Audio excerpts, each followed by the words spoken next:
In the following capsule about the book of The Perks of Being a Wallflower, we are going to talk about the impacts of physical abuses on people's future. It is one of the main themes of the book. At the end of the book, Charlie tells us about a story his doctor once said to him, and it made a pretty good illustration of the theme. The story is about two brothers whom dad was a bad alcoholic. One brother ended up to be a successful carpenter who never drank, and the other brother ended up being a drinker as bad as his dad. The behavior of their dad affected both their lives in different ways. You will realize it is exactly the same for most Perks characters who suffered of physical abuses. Let's talk about Aunt Ellen. Charlie says at page 89, I will not say who, I will not say when, I will just say that my Aunt Ellen was molested. Due to this, and also the fact that her dad was hitting her, Aunt Ellen was a very unhappy person and she developed many problems such as drugs and alcohol addiction. She also had many problems with men and boys. Luckily, she took herself over at a certain point of her life, but it is at the end of the book that we discover she ended up like the first brother of the story and was a physical abuser herself.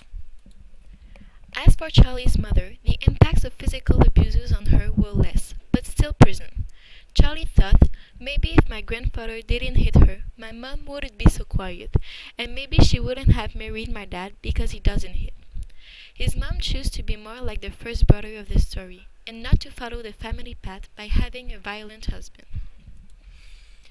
On Charlie's father's side, it was their stepfather who was doing physical abuses.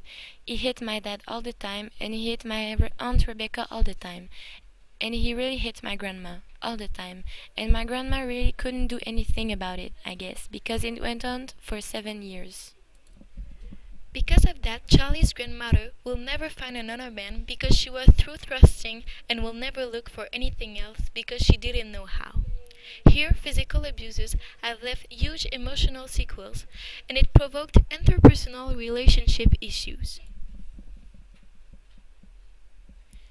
As for the impacts on Aunt Rebecca, one quote of the book said it all. It's just too bad that it went for 7 years because my Aunt Rebecca went through the same kind of husbands.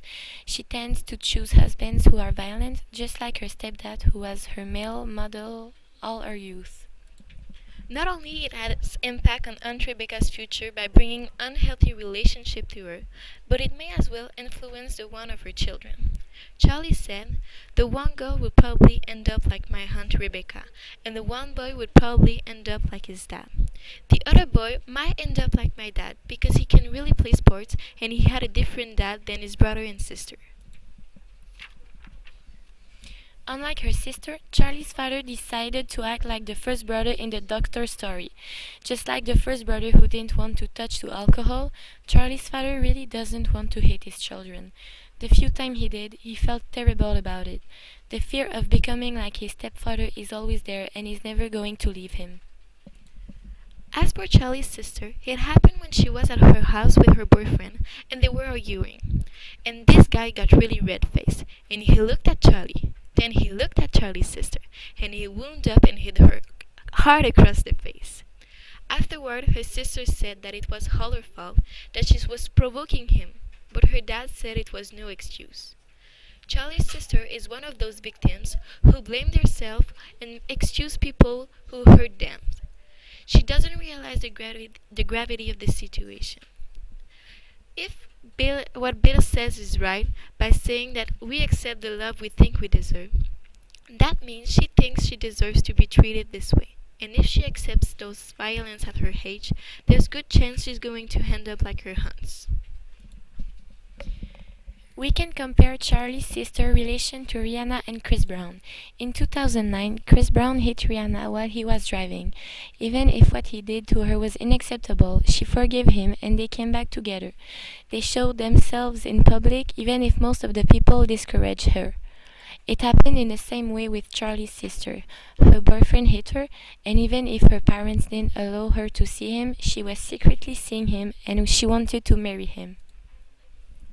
It is only at the end of the book that we learn that Charlie has been molested by his Aunt Ellen. It happened every Saturday when they would watch television. Even him didn't know about it before.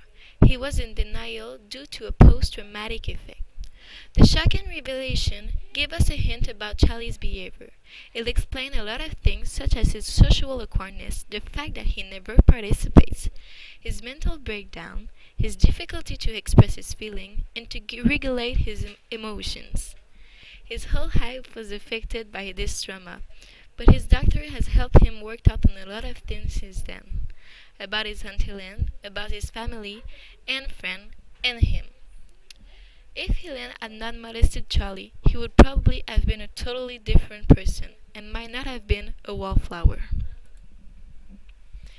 At the very end of the book, Charlie came out with an interesting reflection. It's like if I blamed my Aunt Ellen, I would have to blame her dad for eating her, and the friend of the family that fooled around with her when she was little, and the person that fooled around with him, and God for not stopping all this and things that are much worse. The book made us realize that physical abuses are a vicious circle where victims unfortunately get trapped. But still regarding to that, Charlie pointed out the ultimate moral we have to take from that. I guess we are who we are for a lot of reasons, and maybe we'll never know most of them. But even if we don't have the power to choose where we come from, we can still choose where we go from there.